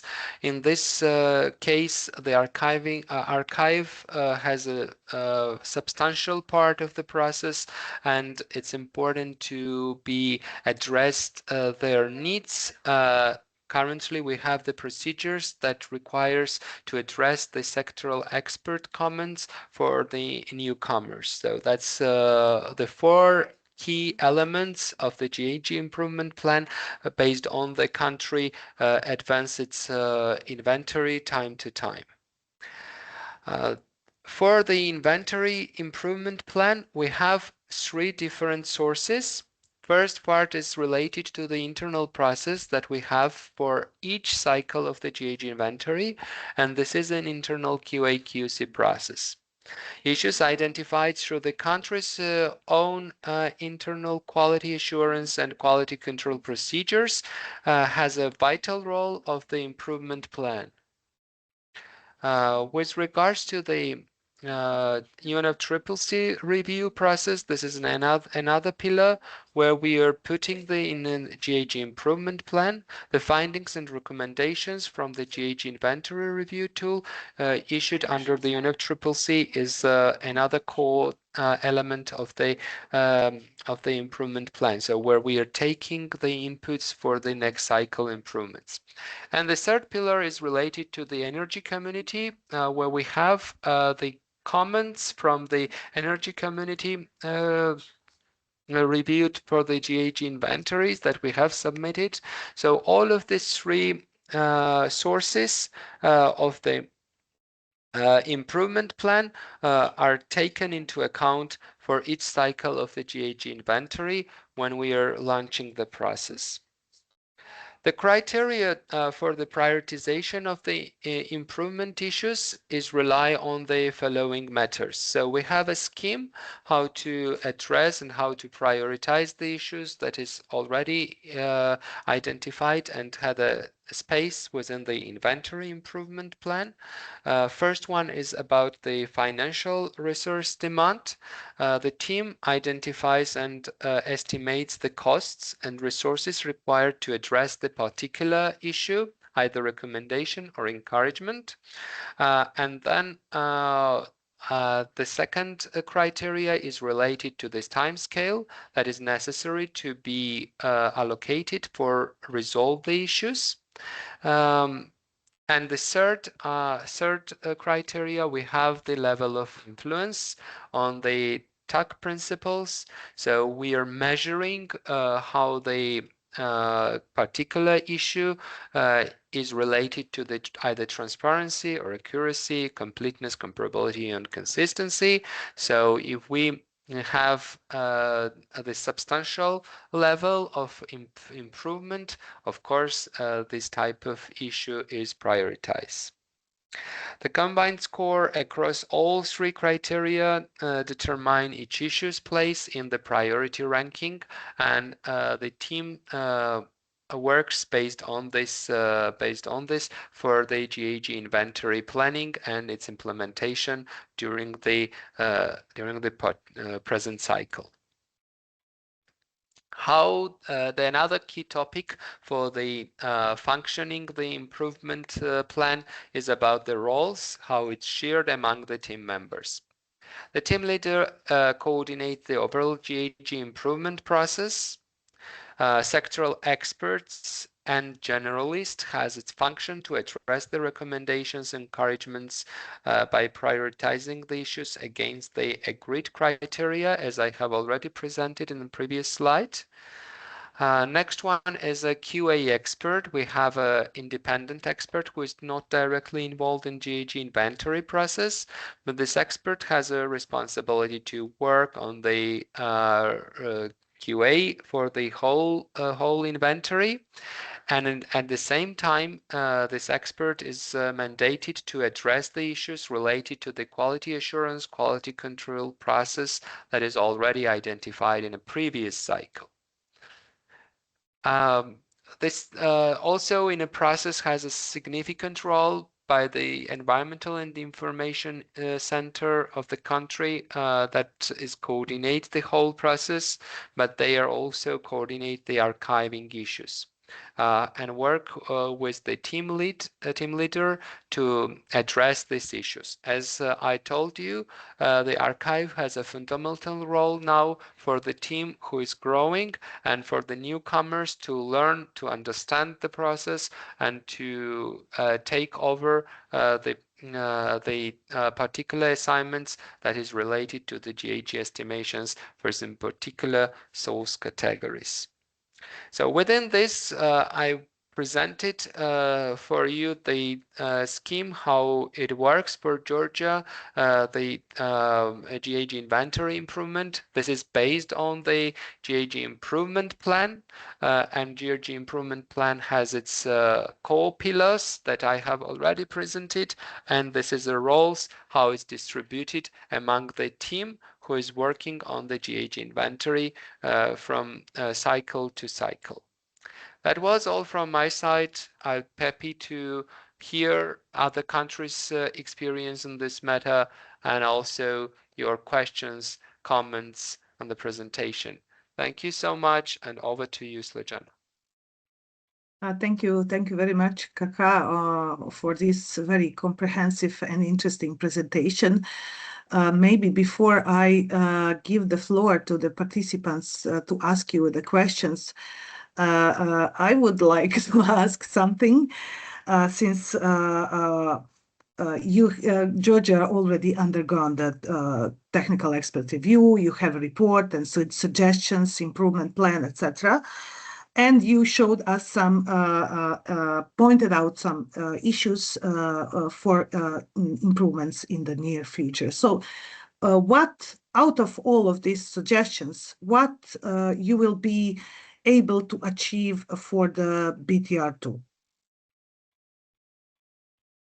Oh, thank you so much. So the third process was really enjoyable for us. We had a review between the review week itself was from 1st to 6th December, right after the COP, and it was quite challenging. We received around 150 questions for the whole process, and most of the questions were related to the GHG inventory. And out of these questions, we received only, as Japal has already presented, 33 recommendations and encouragements. So we worked well to manage the most of the questions to not translate it in the recommendations or encouragements, but what we have received, that was the really clear guidance for us how to address all of them. For us, the key assignment for the second BTR was to segregate this information, what can be addressed immediately and where we need the CBIT2 support to do the research or some kind of surveys to improve the work, and it's impossible to get the place within the second BTR. Accordingly, roughly to estimate, I would be happy to address around 50% of the recommendations and encouragements within the next cycle, and the others would be a little bit long time. And we are happy that we have the CBIT2 where we can work with an experts to have these improvements for the third round of the BTR. So that would be the general answer from my side. We have also allocated the internal expertise for the LULUCF sector, and it won't be a surprise to you based on Japal's assessment what we have and what we have done within the LULUCF sector. Thank you. Any questions from the participants? Maybe now? Or just one more question. Oh yeah, Marius, please, you can ask. Yeah. We are in the same boat like Georgia. In fact, Our in-country review of our first BTR has passed quite recently, just from 4th to 8th May. We have expected on the 8th of July, we have expected already the draft or the draft report to be received. It didn't come. It's very strange, but it didn't come yet. But in any case, I would like to share our experience. Like Georgia, we have received around 90 questions, but our approach was trying to implement all possible recommendations and encouragements already in this cycle. And we have tried to be in permanent contact with our experts, and following the text of the question raised, we have tried to already implement what we can do right now, not expecting the draft report to come to us. So it's another approach which countries can use, and we are also aware that we will not succeed to implement in this cycle all things, all issues. Why? Because the review was quite late, and our BTR is quite advanced at this level. And my question to Kaha will be very simple. When are you expecting the second BTR to be submitted? Will be done in time? What are your expectations from the process? Thank you. Thanks, Marius, and really happy to see you. I'm really happy also to hear the success that Moldova has in the process, and I'm really proud all of this, because this is a presentation of our region in the whole climate society. Now, with regards to this, of course, I'd like to express sincere gratitude to our Turkish colleagues that they are hosting the COP this year. We have really great cooperation, and guys, please rely that we are not able to submit before the COP, but we fully support our colleagues to have a wonderful and successful COP. We'll try our best to submit our BTR2, including the GHG inventory, by the deadline. So the 31st of December 2026. And I hope that would not juxtapose for my colleagues to have a happy new year right after the submission. Yeah, to have a really happy new year. Thank you very much, Marius and Kaka, for this great discussion and exchange. I don't see any hands raised for questions. Oh yeah, there is a new one. Hakani Lira from Albania. Lira, the floor is yours, please. Yes, actually, this is not a question, but the matrix presented is very useful, I would say. I am from Albania, and Albania was presented in this slide, so maybe it will be useful as well. Our BTR that Albania has submitted is in the phase in August. We start this phase of expert review, so maybe this will be a pre-assessment by our side to see where we stand with our BTR before the expert review. So thank you very much for this input. And actually, this is maybe a question that it is maybe not related directly with this, but as we have just submitted, or we are in this phase of reviewing of our first BTR, it is an internal question. When is each country that are in this phase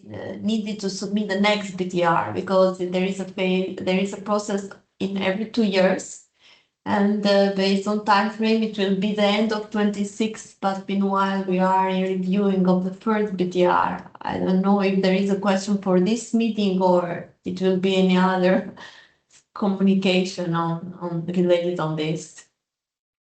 Thank you.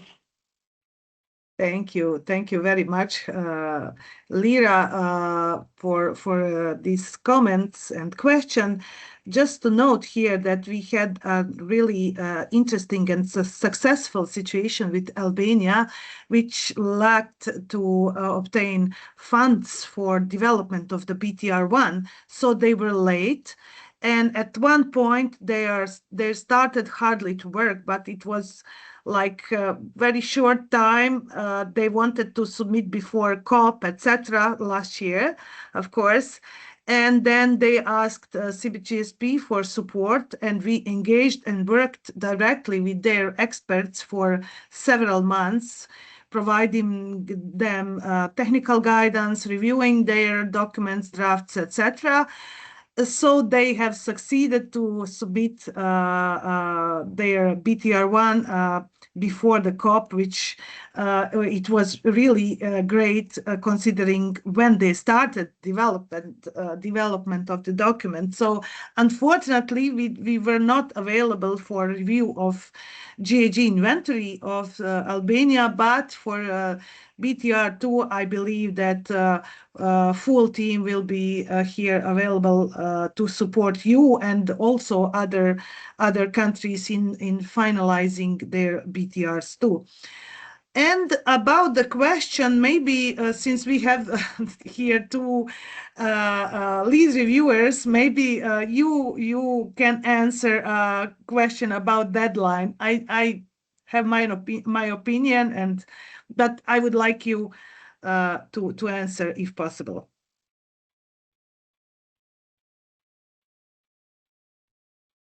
Kaka, maybe you? Sorry. Actually, I'm really excited for the review of Albania, and I'm visiting them from 31st of August till 4th of September.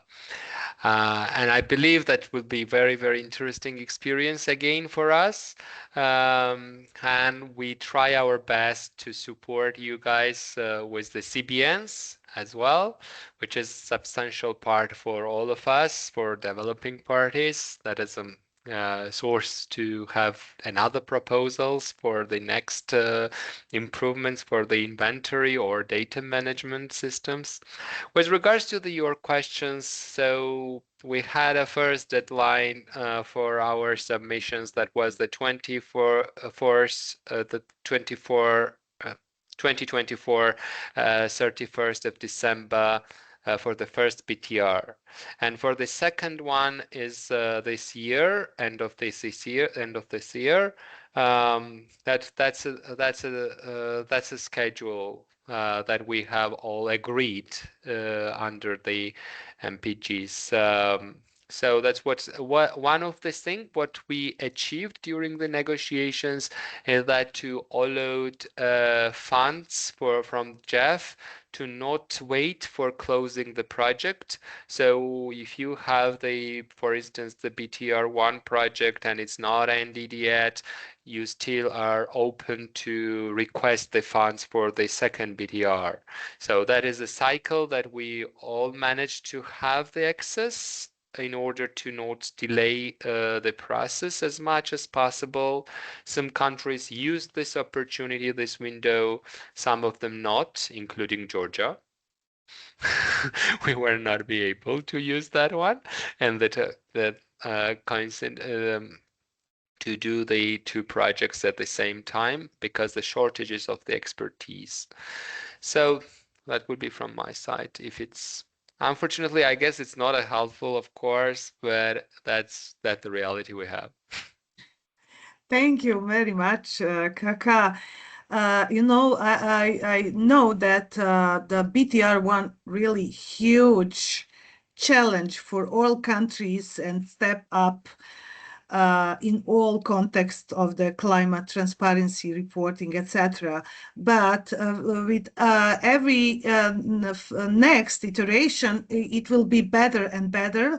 Of course, now it's difficult, very difficult for all developing countries to find capacities, funds, etc. for reporting every 2 years.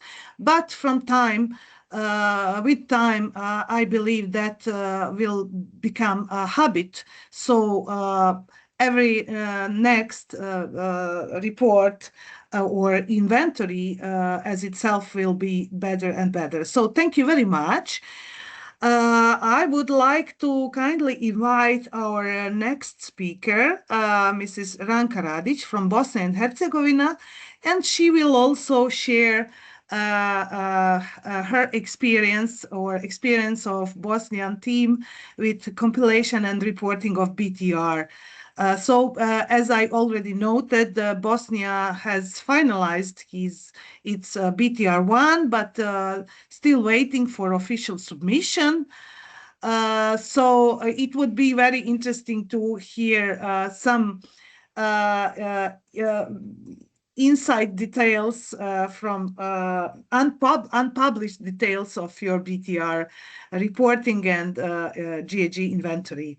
So please, Ranka, the floor is yours. We see your slides. Just put it on the full screen, please. Thank you. Excellent. Please unmute yourself, just that. Unmute, Ranka, you are muted.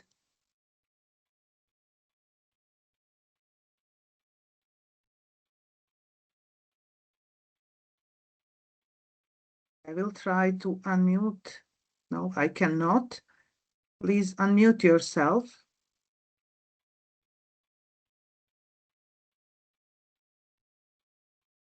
We can. Sorry. Okay. Okay, now it's fine. It's okay now. I Yeah, had some technical problem. I hope that you can see my slide now. But yes. Hello, everyone. My name is Ranka Radic, and I'm coming from Bosnia and Herzegovina, as Slađana has already mentioned. I work in an institution which is responsible for GHG inventory, development of GHG inventory on regional level. I'm also national focal point for CBIT GSP project for Bosnia and Herzegovina. And I'm also I was involved in a national level GHG inventory development process as for QA procedures as a QA expert.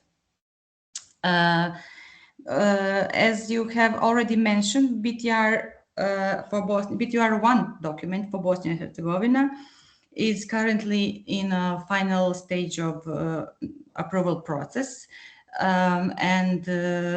It is expected to be adopted very soon by the Council of Ministers of Bosnia and Herzegovina.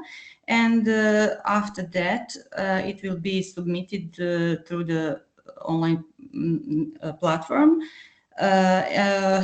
We develop inventory, national inventory report as a standalone document.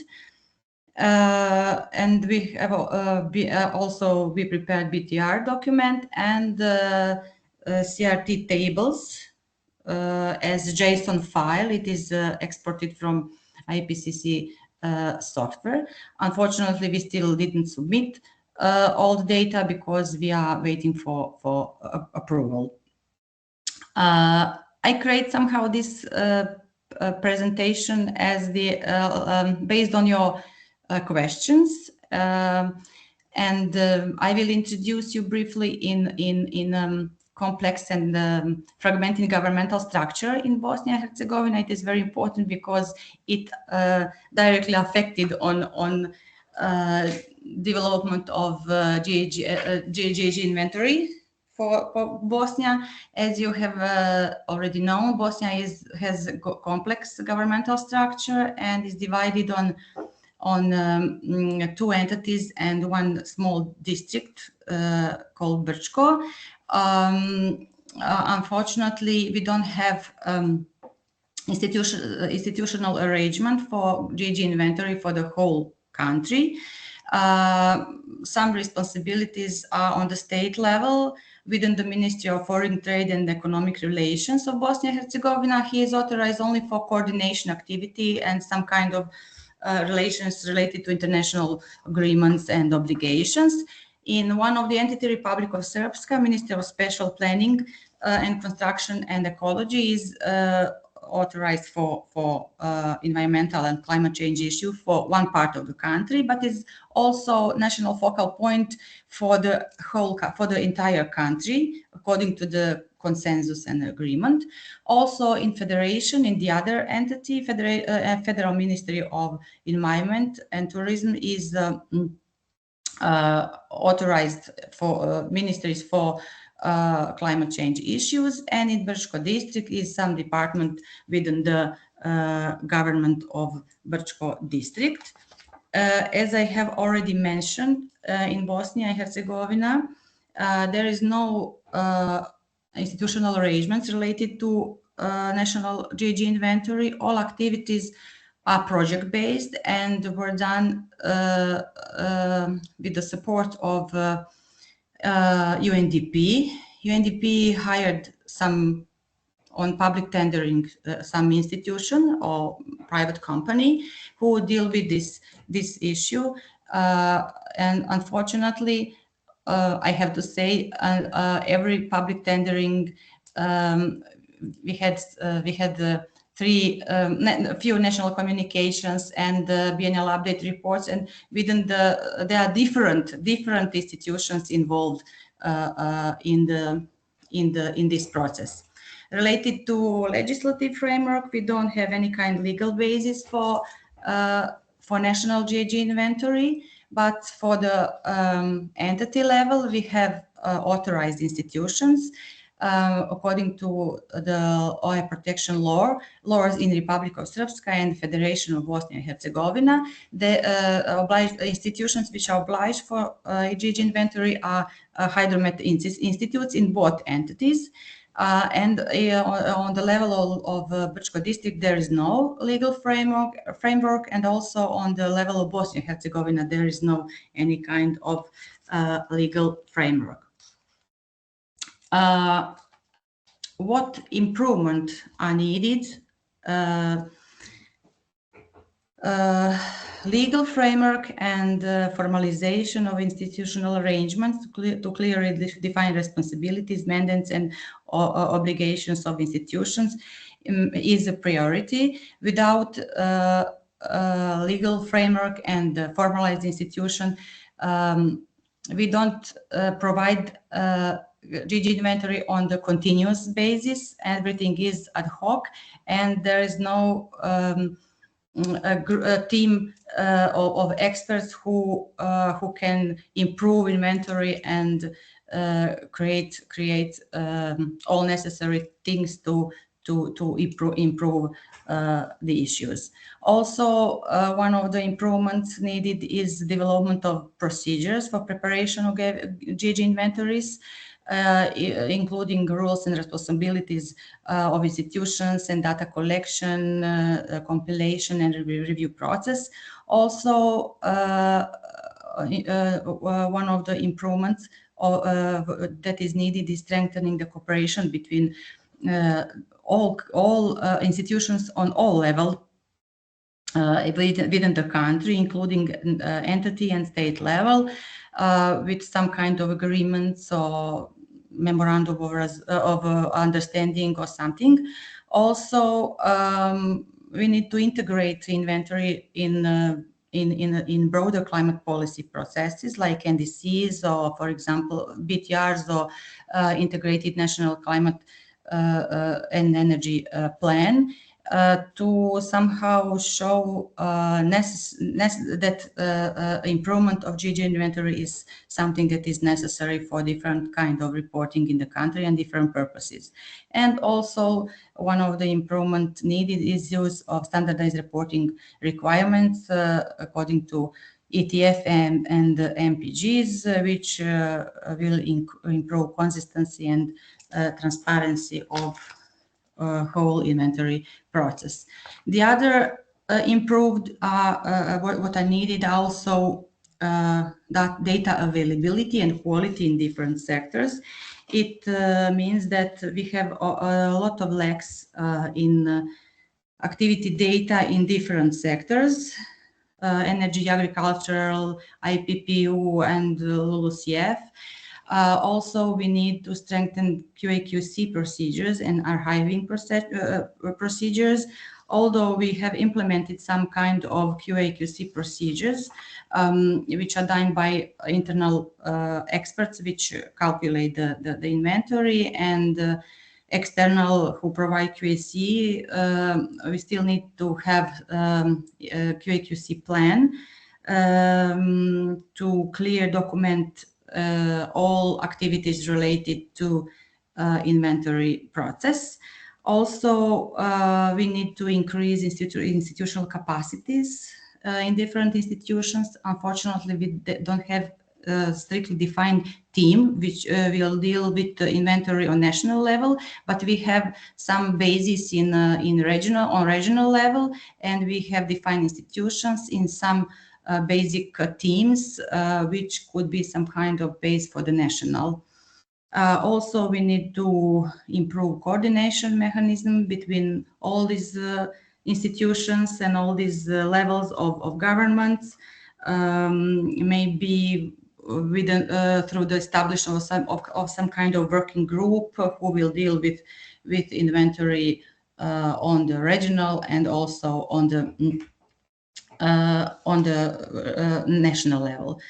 What are the biggest challenges related to activity data? As I have already mentioned, lack of institutional arrangement is the first, because we don't have anybody who deal with inventory without the project. If we are not in the process of development of BTR or any kind of document, we don't deal with inventory on national level. It is the first step to establish institutional arrangements. Also, we have, due to fragmented institutional responsibilities, we have different institutions and with different activity data sources. On national level, for example, we have national statistics, which consists both entities and total country. But we have also regional statistics in entities, but sometimes and somehow they are not the same. They don't present their data in the same form, although they need to follow Eurostat, but unfortunately they are not the same, and sometimes you need to have all to use all statistics to find final data for the calculation. Also, one of the challenges is limited availability of detailed sectoral data. I have already mentioned that almost in all sectors they have some lack of the data, and it is something that should be improved. And changes in methodologies and statistical classification, as I have already explained, differences in statistical differences between national statistical reports and data which are needed for IPCC requirements and the statistical data in our country. What approaches we use to address activity data gaps? In most cases, we use default IPCC values where we don't have activity data. Also, we use alternative data sources like different studies, different science papers, different sectoral reports. Expert judgment also is one of the very rare, very often type of filling the gaps related to activity data in different sectors. Also, we often do recalculate. If we don't have time series consistency, or we need to recalculate emissions for the past period, and on that way we fill the data gaps for the whole time series, and also cross-checking different data sources. In some cases, we use another sources like and we compare the data with another sources like PRTR register and air pollution emission inventory, if we have, unfortunately, if we have some of the data. What are the approaches for ensuring transparency and consistency in recalculation? We use a consistent methodology across the entire time series. We use IPCC 2006 for the whole time series. Also, identification and evaluation of changes. We investigate and identify all methodological changes, correctness, corrections of previous errors, updates, and everything, and put it in a narrative document in NID. We also provide a comparison with previous data, recalculated data with previous, and put it in the national inventory document and also in BTR, and try to documentation all recalculation with all inputs data, archiving, set up institutional memory, and also, and on this slide you can see some kind of questionnaires. We called it inventory data record sheet. This is like somehow some part of documentation of our inventory. Every activity data have references in this inventory record sheet with name of institutions, source of the data, emission factors used, authorized institution, person who provide the data, who provide QAQC, and etc. And we also attached it for our BTR and NIR document. Related to QAQC plan, we use flexibilities related to QAQC plan. Unfortunately, we don't have that. We still don't have that plan because we don't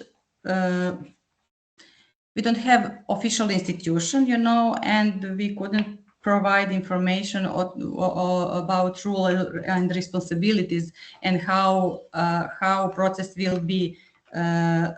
How process will continue, because we don't have official institutions. We use flexibilities in a document, but also we provide some kind of quality checks and quality assessments from team who calculate emissions, and also from quality assurance from UNDP expert. And this is a matter of future improvement. For the purpose of BTR, we create one table how we see this coordination system within this complex country, and formalize the rules of national, for example, national QAQC coordinator or entity level coordinator, lead expert, and alternate expert, etc. Ranka, sorry for interruption. We are very short with time now, so can you speed up, please? Okay. Related to recalculations, unfortunately, we don't have all emissions calculated in the same software. Some previous inventory we calculated according to the collector software, IPCC 1990 methodology, and from 2015 we calculate according to the IPCC 2006. That was the reason why we recalculate emissions from the 2014 to 18, and then upgrade with emissions from 19 to 22 according to the IPCC, because 2014 is our first base year for our national inventory. The reasons for calculation is GVP and new activity data for agricultural sector, because we have a new statistical survey in a country related to agricultural sector.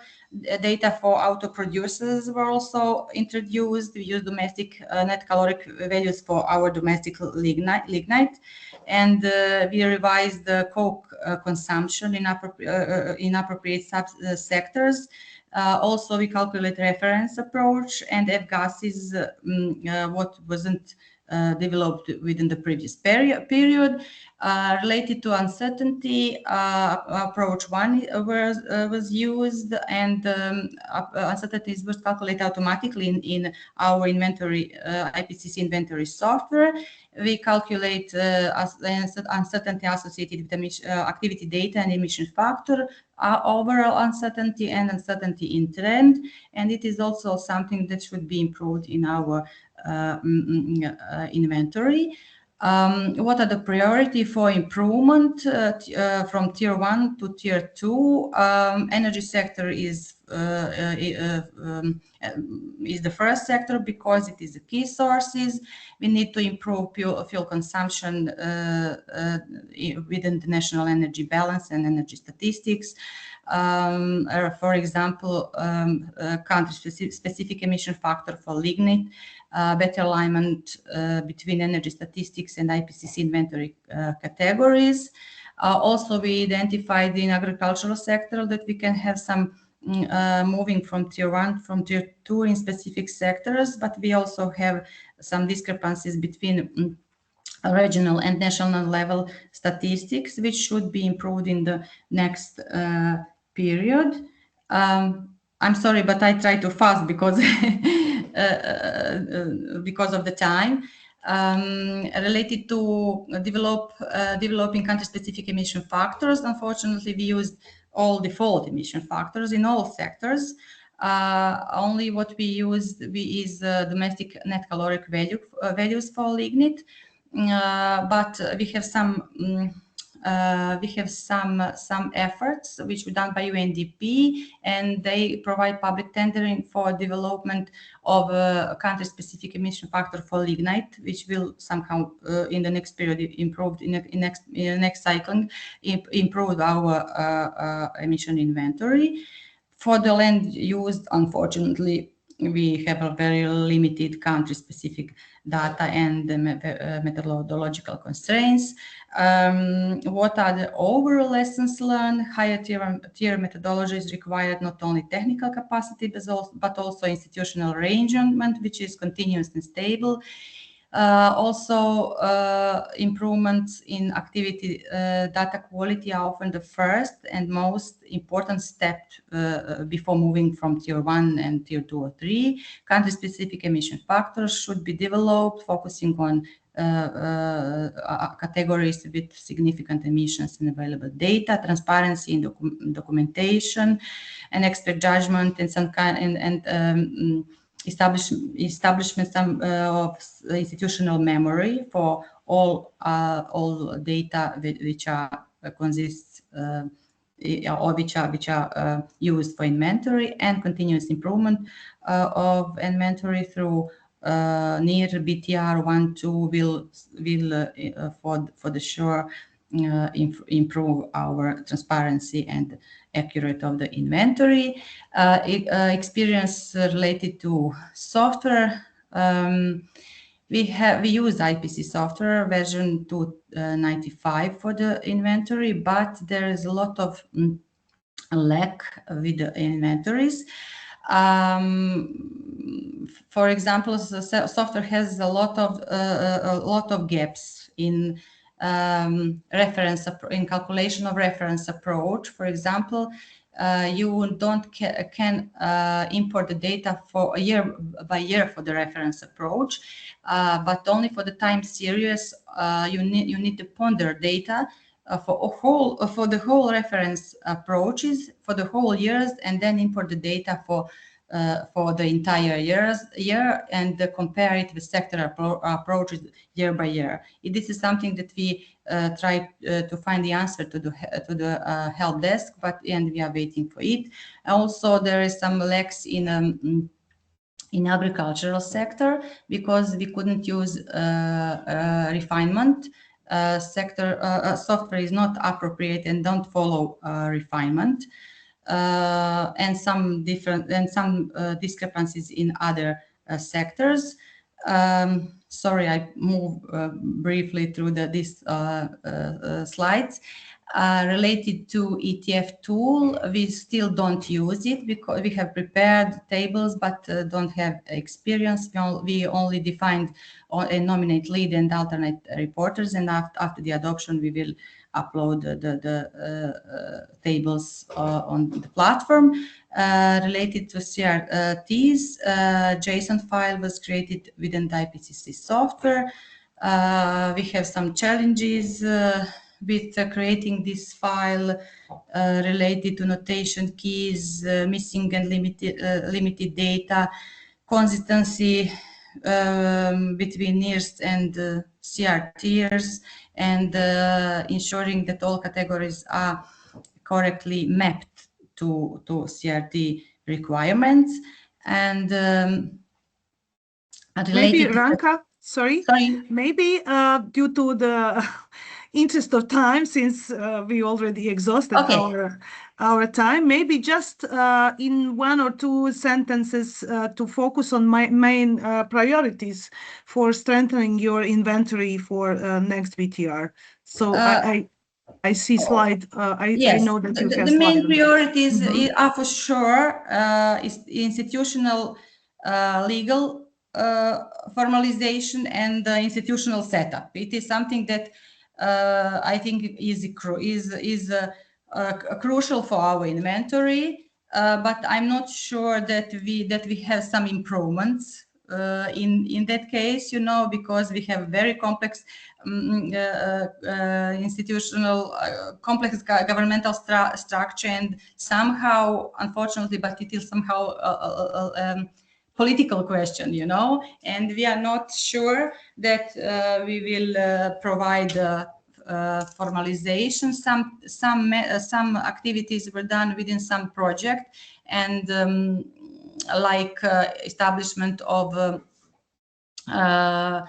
National Energy and Climate Action Plan, which try to provide the legal basis for GHG inventory. Also, we need to improve our activity data.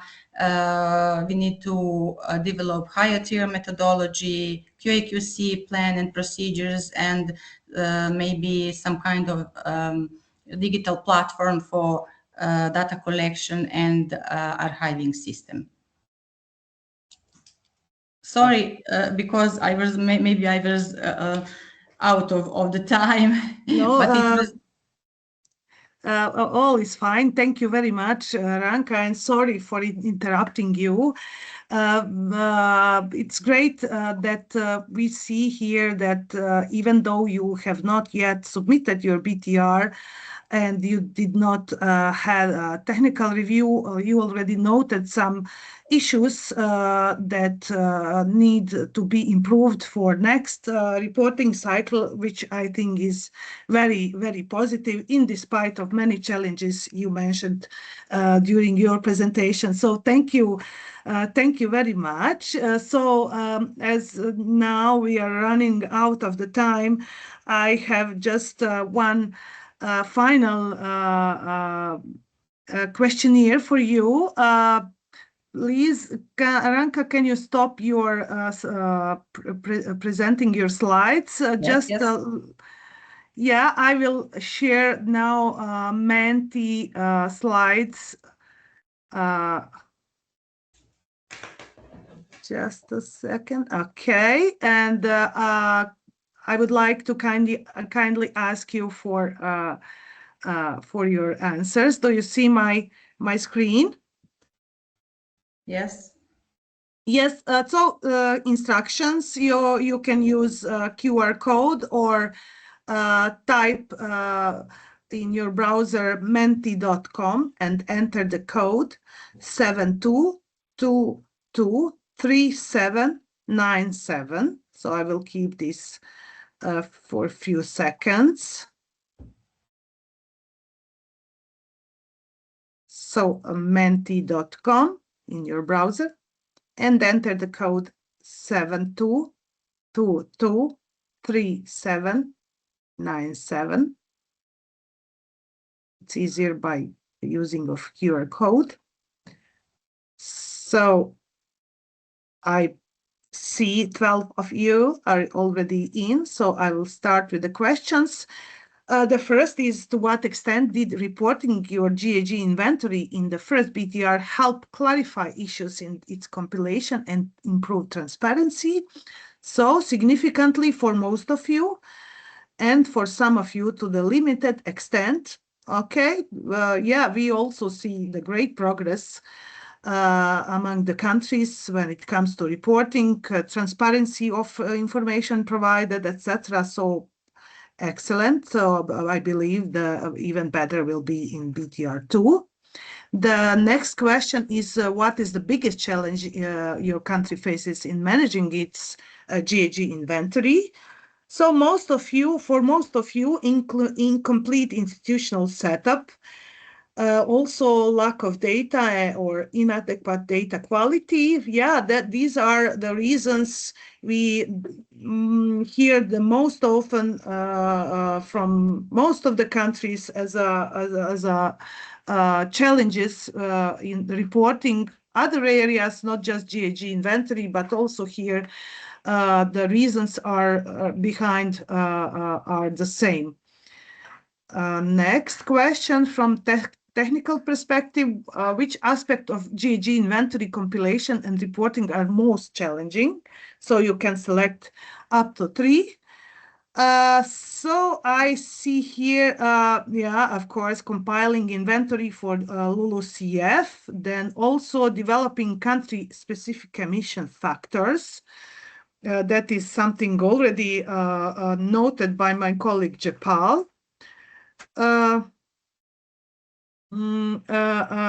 Out of others, use IPPCC inventory software, inventory for energy, of course, for using common reporting tables, CRTs. Yeah, that remains also a challenge, not just for developing, but also for some developed countries.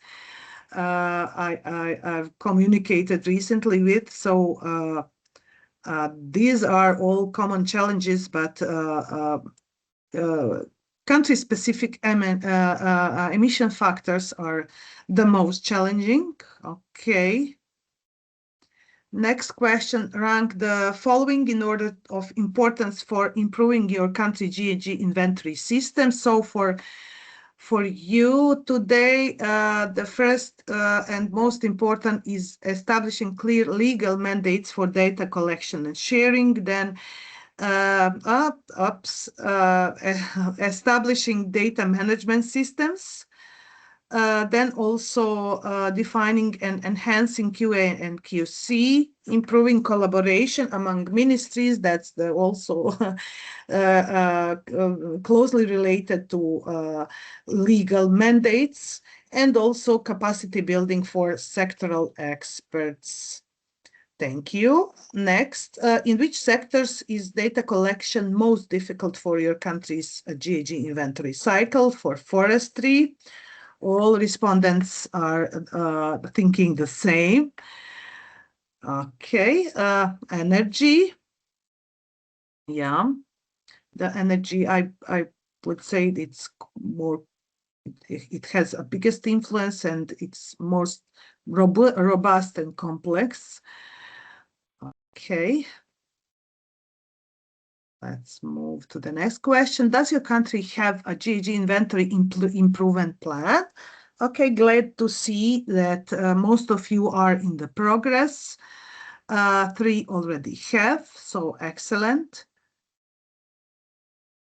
After a BTR1 cycle, what improvements will you be able to make in your BTR in regards, of course, of GHG inventory? So a project implementation on the big screen, I know that's challenging for many countries to obtain support or funds for development of your reports. I hope that will be more smoothly in the future.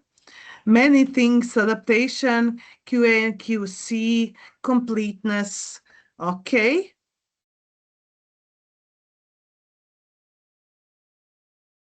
Okay. Transparency in general, yes, of course. Yeah, the countries in general improved very, very much the completeness, their reports, and of course transparency. How can we best support you in improving your inventory process? I have just one response here. Continue with CBIT GSP project and country-specific CBIT projects, BTR development financed by Jeff, of course. Capacity development, technical support is needed, of course. Something like what Japal presented, analysis of our gaps and solutions. Yes, yeah, of course. I believe that we will have a chance to invite Japal again to work with us, maybe to focus on some more specific areas. For instance, many countries raised their concerns about the QA and QC plans, development, etc. So maybe some guidance would be useful for that, and it would be feasible to do in online mode, even though we are already organizing and preparing for some in-country trainings for countries on GHG inventory, specifically, as I already mentioned, focusing LULUCF sector. So in general, how satisfied you with this webinar? Very satisfied and satisfied. Thank you. Thank you very much for sharing your opinions, for great discussion, for great exchange, and really for the future event. We will be a platform for you to exchange your knowledge, experiences, and to support you technically in any necessary area. So once again, I would like to thank our speakers today, Freya and Japal, of course. Big thanks to Kaka and Ranka for great insights in their national GHG inventories and challenges they are facing with. So I'm wishing you a great day, and of course, if you have any additional questions, please feel free to contact us, and we will be ready for you. So thank you, have a great day, and goodbye to everyone.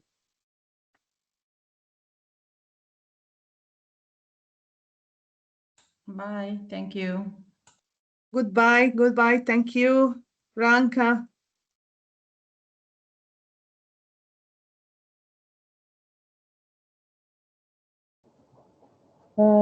Goodbye, and I got the news, Svetlana.